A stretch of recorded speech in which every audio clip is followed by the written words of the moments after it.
Você já ouviu falar que a palavra tem poder?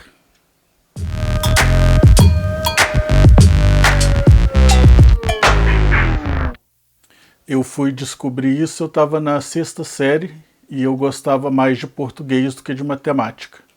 Nessa época a gente tem essa tendência de achar que a gente tem que ter uma afinidade com um ou com o outro. E eu tinha uma professora de português e redação, e um dia numa aula de redação alguém falou um palavrão na sala e ela disse o seguinte: por que é que ao invés de você usar o seu tempo para falar um palavrão, que é uma palavra que tem uma carga pesada, você não usa uma palavra que tem uma vibração positiva? E aí ela falou que deu alguns exemplos, e a partir de então eu comecei a pensar nisso e observar. Na minha família tem algumas pessoas que por qualquer motivo é motivo de soltar um palavrão.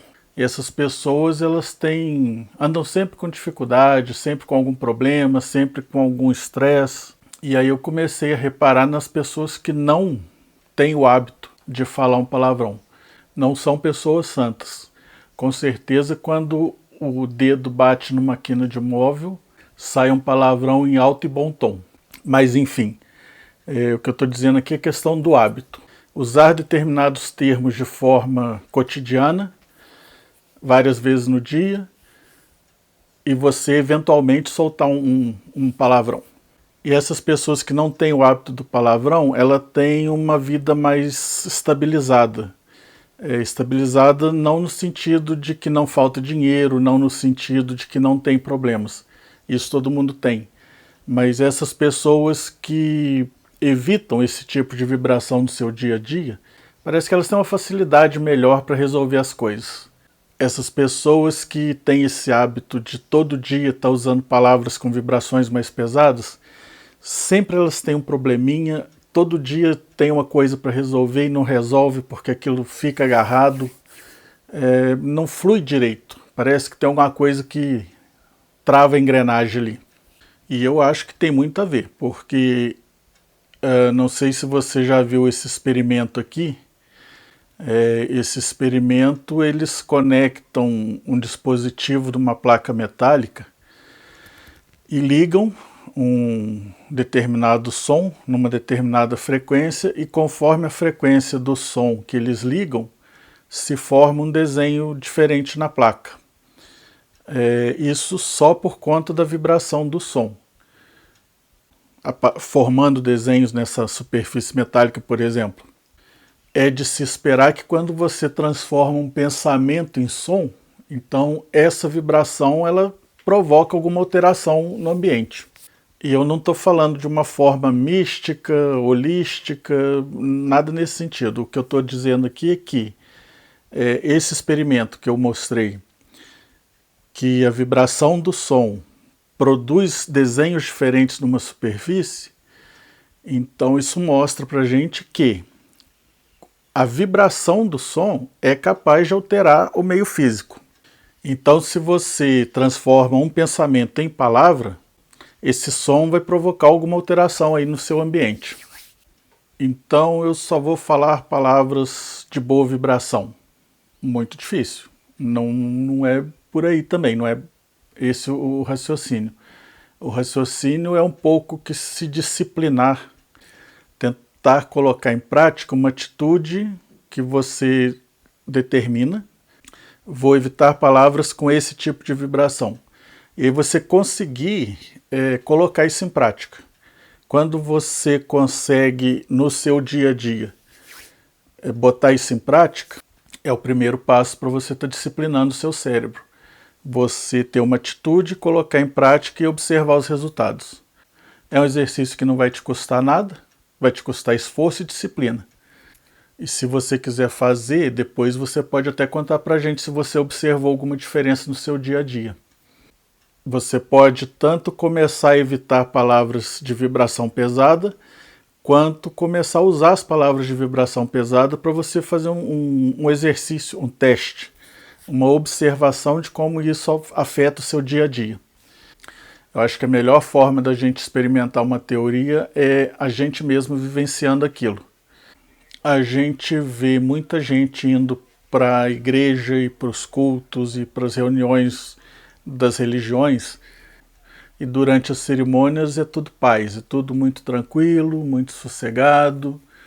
Às vezes o pastor ou o padre pega um pouquinho pesado, dependendo da intenção dele lá no que ele quer dizer, mas no geral é aquela coisa mais pacífica. E aí a pessoa vai ali naquele lugar, se sente bem, mas não está sabendo, não está entendendo bem o porquê e acha que é porque a religião faz bem. Ainda não estou contestando.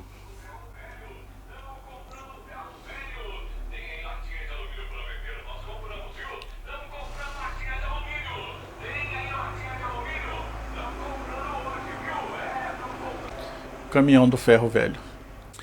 Então, aí a pessoa vai lá naquela igreja, assiste aquele culto e acha que o que faz bem para ela é religião, quando na verdade o que faz bem para ela é ficar naquele espaço de tempo ali ouvindo coisas mais suaves, mais tranquilas, dando uma tranquilizada na vibração do dia a dia.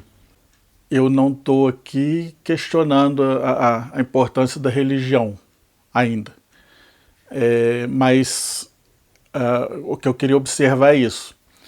Então, um exemplo fácil, prático de observar essa teoria que eu estou falando, você pode, por exemplo, sair de uma cerimônia religiosa e ir para um jogo de futebol, ou um jogo de qualquer outro esporte, e observar como que essa mudança de ambiente e de cenário interfere no seu bem-estar, como que isso te afeta de forma mais imediata.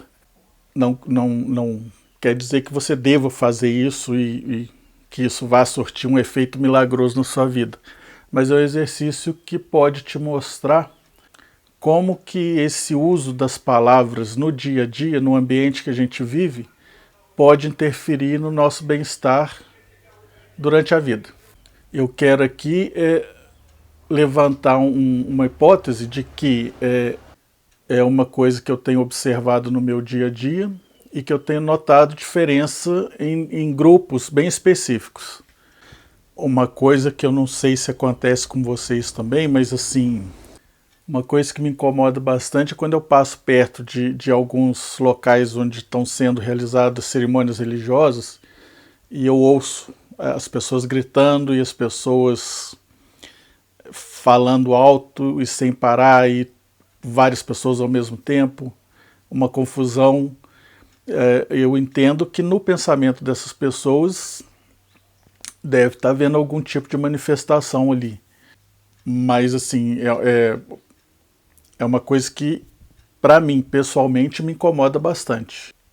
Lugares onde tem muita gente falando ao mesmo tempo, muita gente falando alto, gente discutindo o mesmo assunto e repetindo o assunto várias vezes e não chegando em lugar nenhum. Essas situações são situações assim, que me cansam bastante, elas me esgotam bastante. E eu acredito que esse esgotamento possa ser em função dessa questão de vibração. Palavras bagunçadas, sons bagunçados, falta de ordem, uma coisa bem caótica assim. Isso me desequilibra um pouco.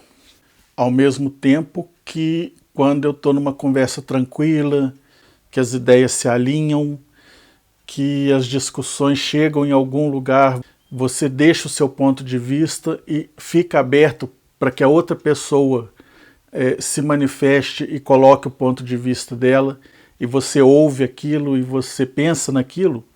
Quando isso acontece de uma forma mais tranquila, mais harmônica, eu sempre saio dessa conversa com uma sensação de que eu cresci naquilo ali. Que aquilo ali, de alguma forma, fez a minha mente se ampliar de alguma maneira. Uma outra coisa muito importante também em relação a essa coisa da vibração das palavras é quando você quer falar e não fala. Então, quando você tem alguma coisa para falar e não coloca isso para fora. Isso pode até te fazer mal. Eu ouço falar de casos, situações em que as pessoas ficam com torcicolo, perdem a voz, ou ficam roucas, ou com dor de garganta, alguma coisa nesse sentido, porque aquilo que ela queria botar para fora, ela segurou e aquilo de alguma forma fez mal para essa região do corpo. Então, nesse caso, não foi nem a vibração da palavra, foi só a intenção de falar e o ato de segurar, o ato de não colocar para fora. Eu tenho para mim que não é legal ficar guardando as coisas dentro da gente. Se você tem uma questão, se você tem algum problema com outra pessoa, o ideal é conversar a respeito daquilo. Se não for possível conversar, se você já tentou conversar, aí não tem jeito. Aí o melhor é se afastar e deixar, evitar o contato para evitar o problema. Mas dentro da possibilidade, dentro do civilizado, o ideal é você conversar sobre o problema, falar do que está te incomodando, torcer para que a pessoa entenda o que está te incomodando.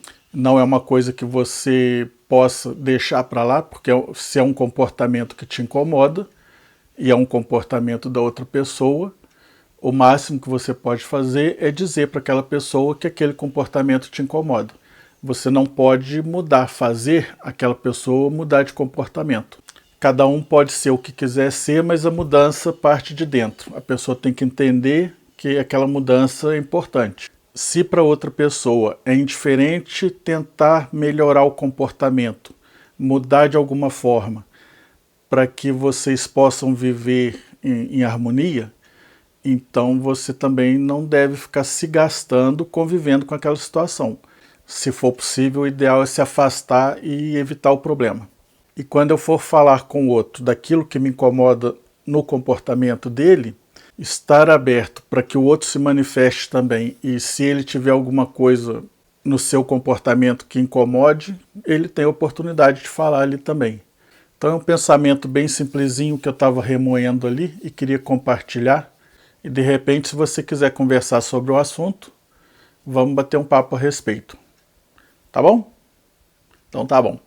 Tchau.